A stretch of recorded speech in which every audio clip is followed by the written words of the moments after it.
The MACD indicator is used to read momentum, trend direction, and changes in the relationship between two moving averages. MACD stands for Moving Average Convergence Divergence. Its purpose is to show whether shorter-term price momentum is strengthening or weakening compared with the broader trend.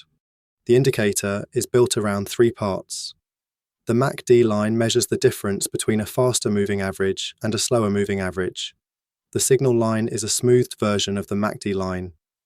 The histogram shows the distance between those two lines. When the histogram expands, momentum between the two lines is increasing. When it contracts, that momentum is starting to fade.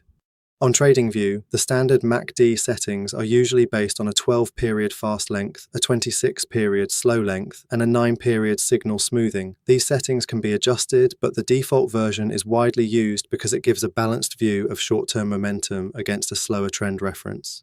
The MACD line crossing above the signal line can suggest that bullish momentum is improving. When the MACD line crosses below the signal line, it can suggest that bearish momentum is building. The location of the crossover matters.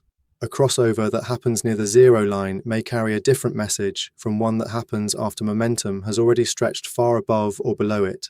The zero line is also important. When MACD is above zero, the faster moving average is above the slower moving average, which generally points to positive momentum. When MACD is below zero, the faster moving average is below the slower one, which generally points to negative momentum. A move through the zero line can therefore help show a broader shift in trend pressure, rather than only a short-term crossover. Divergence is another way traders use a MACD. If price makes a higher high, while MACD makes a lower high, bullish momentum may be weakening. If price makes a lower low, while MACD makes a higher low, bearish pressure may be starting to fade.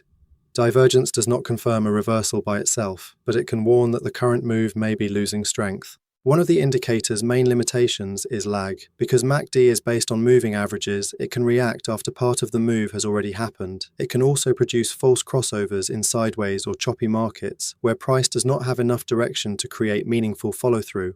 In short, MACD is used to judge momentum, trend pressure, and potential shifts in direction. It works best when it is read alongside price structure, support and resistance, or broader trend context, rather than being treated as a standalone signal.